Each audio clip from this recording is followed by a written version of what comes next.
Hello and welcome to eLagaan Whiteboard Friday. Today we will look at something called a founders agreement, which is an important piece of document or an agreement between all the founders of the startup. This is typically done at a very early stage, either during the incorporation or immediately post incorporation. This document also comes up for due diligence whenever you are raising your next round of funding. So let's look at what exactly does this document contain and when does this become critical. So if you are a related founders, things like a husband, wife, or a father, son, or a brother startup, then this document may not be too critical if your relationship is really strong. Otherwise, whenever like friends or even unknown people come together or colleagues come together to form a startup, it is a very critical document. We have seen cases where people have fallen through for various reasons.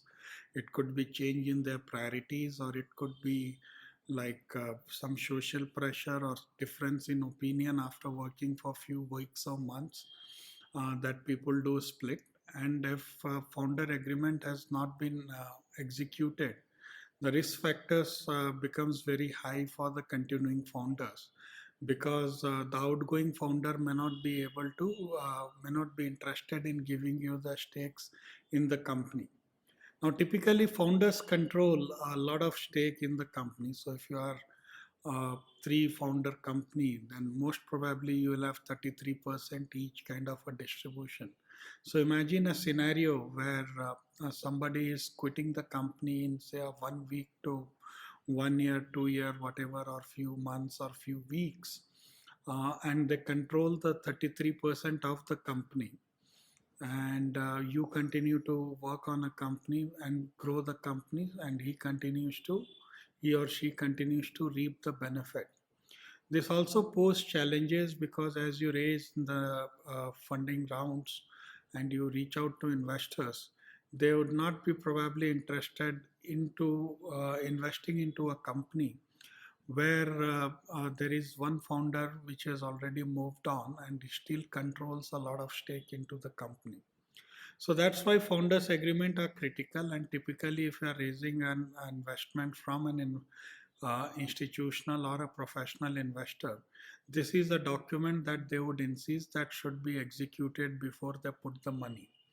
So let's look at what exactly a founders agreement consists of. So the first and foremost thing is a vesting schedule. So basically, by virtue of what we call during incorporation, you allot shares to the founders. So as we discussed, like if it's a three founder company, you would probably have 33% each of the company. Now, this becomes the property of the founder because they have paid for it, although at a face value, but that is what the value was when you incorporated. Now, once you have bought the shares, this becomes the property of the founder, and by law, you cannot claim rights over the property of anyone without their consent. So it's something like if you go ahead and buy the stock of any public listed company like Reliance, Google, or anybody else. So once you have bought the shares, nobody can take away those shares unless you agree to do so. So the vesting schedule basically covers that very critical aspect, which says, okay, you have the shares, but it is still under a vesting schedule. So typically it could be a 4 to 7 year vesting schedule. And please note that whatever vesting schedule you agree on, the investors might make a change and do a reset of meter of the vesting meter when they are putting in money. So something like a founders lock-in for next 4 to 5 years could start from the point the investor comes in.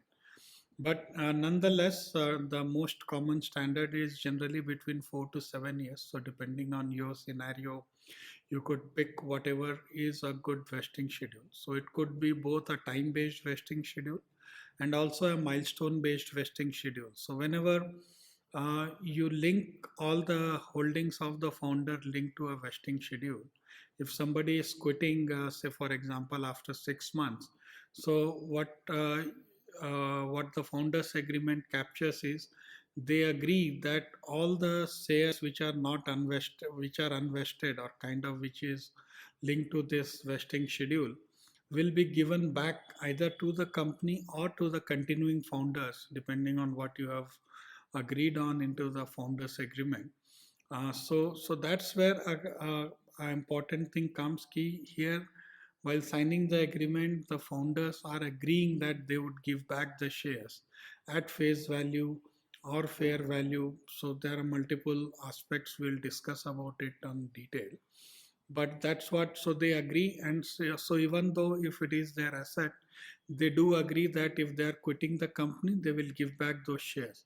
And based on that, if any founder is not agreeing to give shares while quitting the company, then you have a valid legal claim where you can reach out to appropriate authorities and then file a case for claiming stake on the unused shares or the unvested shares kind of thing.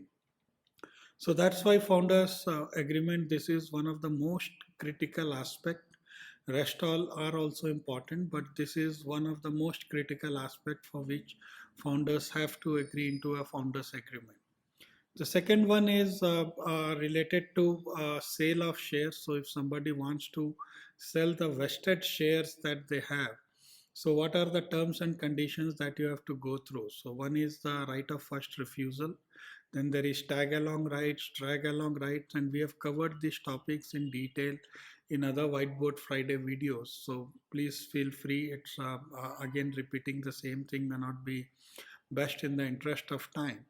But these are standard clauses, and these are also generally there in a founders agreement.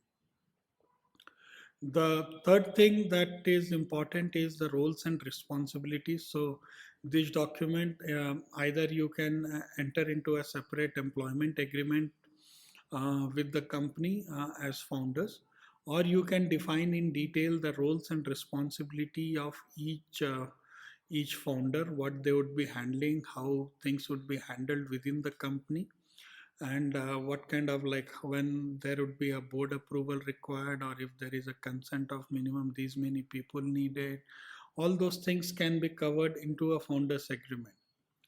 Or if you are not covering it in too much detail, then you can probably look at a separate employment agreement where you can cover all these roles and responsibilities in detail. Same thing goes for NDA, non-compete or solicitation. So again, founders being one of the special persons, they hold too much strategic information, inside information, market insights, technology, code-based details, all those things with them. So in case if somebody is moving out, you try to restrict them on couple of fronts. One is a non-solicitation. So that is like they would not be taking the employees or vendors or customers and or any other stakeholders with them into whatever they are planning to do in the new venture. There is a non-compete clause which is very important. So basically you restrict them to work on something very similar to what the startup was working on. And this is critical because, as I mentioned, founders hold a lot of valuable insights and insider information, strategic data, and all. So it's not very tough for them to probably roll out another competing startup in a very short span of time. So that's where a non-compete clause comes.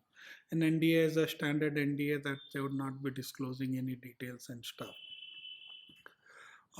Then it also covers aspects about transfer of shares. So you may not be selling your shares, but you may gift it to somebody else. So there has to be restrictions around it again. If you are restructuring it, all your holdings into a separate holding company or something, then it is a different issue. Otherwise, transfer of shares also is governed through a founders agreement, and there has to be appropriate ROFR or tag along and drag along things to be considered before you allow transfer of shares. It also covers how future equity investments would be handled, like what kind of approvals would be needed, is there a process to be followed, what kind of investors. So all details about like getting an approval from the board of directors or among the founders. Unless all the founders don't agree, you will not be raising money. So those kind of things is what you could agree on. Please note that founders agreement is valid up till the next round of funding, where you enter into a separate shareholder agreement with the investors, and we have covered that topic in much more detail in another video. So shareholder agreement also covers kind of lot of these points which a founders agreement covers. So typically the lifespan of the founders agreement is up to the shareholder agreement, because beyond that the shareholder agreement takes precedent. Until that time the founders agreement is valid. So any important point that investor wants to include from the founders agreement, they would also make it part of the SHA, and then from that point onward that SHA continues to be valid. It's again the same thing, that same SHA is valid up to the next round of funding again, where you enter into a fresh set of SHA. So that's how a founders agreement is also there. Now, depending on your scenario or stage of the startup, there's something called an escrow account. So, for safety purpose, that all the shares of the company, although allotted to a founder, could still be kept in escrow, and they would be released from the escrow as and when the vesting continues to happen. But again, it costs money. So, depending on what you think is the right way, that's another thing that you can be part of the founders agreement. And then the last and another important point is the various working, like what kind of board meetings, how it would happen, what kind of approvals. You could even have dollar values and stuff, like if anything, any expenses that you are doing above a certain dollar value, say for example $10,000 or $50,000, then it would need approval from other founders or other directors. So these working day-to-day working relationships, some amount of details around this, more from a strategic perspective and a very broad overview, should also be covered into a founders agreement. Uh, that's it on founders agreement. If you have any questions, feel free to reach out to us at hello@elagaan.com. Thank you. Take care.